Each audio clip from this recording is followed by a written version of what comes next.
for this recap, first of all, it's important to mention 9/11. Never forget it. It is important that we always remember it, and it's most important that it never happens again. Unfortunately, the world we live in today, this week, has been insane. In Israel on Tuesday, struck what they claimed were Hamas leadership officials in Qatar. Qatar called it, by the way, Qatar, I call it Qatar. Qatar was called it a blatant violation of international law, said Netanyahu killed any chance for returning the hostages. In Poland, Russian drones were reportedly shot down by Polish and NATO aircraft in the hours between Tuesday and Wednesday. World leaders have condemned this as a violation of international sovereignty, which it is, and lauded the Polish response. Russia claimed it had no plans to target Poland.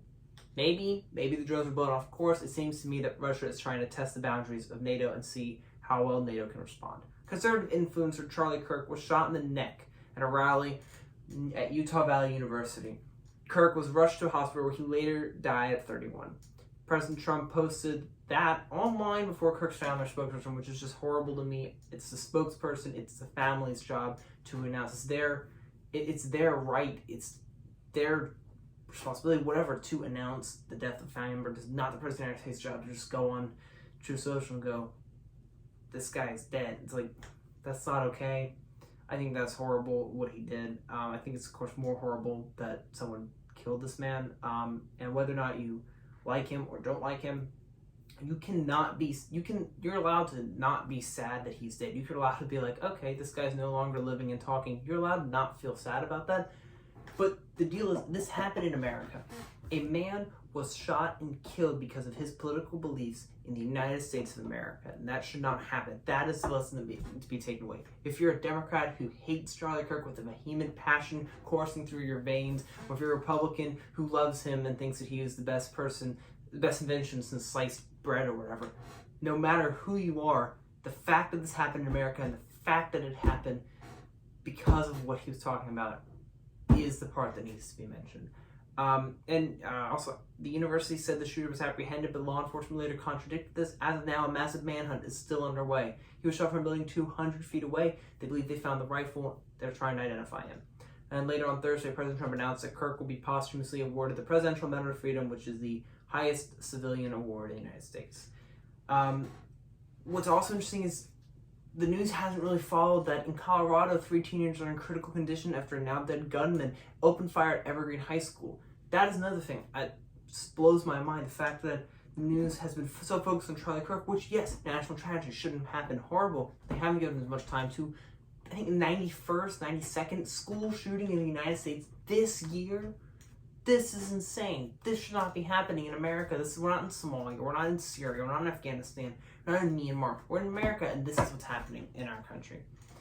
In Brazil, however, Jair Bolsonaro was convicted by the Supreme Court, or the Supreme Court voted to convict him on charges related to his attempt to overthrow the 2022 election, because Brazil convicts their coup leaders. America apparently does not. But in much happier, much more enjoyable news, on Saturday, Belarusian tennis player Aryna Sabalenka won her second straight U.S. Open after defeating American Amanda Anisimova. On Sunday, the Spanish tennis player Carlos Alcaraz defeated Italian Yannick Sinner for the men's title. In an immigration raid in Georgia state, over 400 mainly South Korean workers were arrested at a Hyundai manufacturing plant, and on Sunday it was announced they returned to their home country after negotiations. In Nepal, the prime minister resigned and the parliament was burned amid anti-corruption protests shaking the country. This news shocked me because, Nepal, Nepal is a very poor country in certain areas at least. I never, ever thought that they're not in a civil war or anything. This all of a sudden I'm seeing these videos of their parliament on fire. It was surreal to see just online. In Australia, a woman who was convicted of killing 3 people with mushrooms was sentenced to 3 life sentences with a non-parole period of 33 years. This was weird. Since 2021, Tom Phillips and his children have been hiding out in the wilderness in New Zealand, and no one knew where they were except for a few sightings. He was shot dead in a police shootout with police in New Zealand, and his children were brought into New Zealand Child Protective Services. Around a dozen people were also injured in Jerusalem in a shooting on the same day. Well, actually, it might have been the same day, but it was the same day I heard about it, because it might have been due to the International Day, I'm not sure. In France, French Prime Minister François Bayrou lost a vote of no confidence on Monday and resigned on Tuesday. On Tuesday, French President Emmanuel Macron named Sébastien Lecornu as the next Prime Minister. Also in Japan, their Prime Minister resigned. 3 Prime Ministers resigned this week. France, Nepal, and Japan. Truly 3 countries collapsing. Absolutely insane. And in Trump news, the Supreme Court ruled to allow Trump to continue ICE patrols in California, which lower courts had ruled violated the 4th Amendment, which protects against search and seizure. Okay, so that happened. So Trump now has more power with regard to immigration, which shouldn't scare anyone. Of course, some of the biggest news that is involving death and destruction and sad things, still disturbing.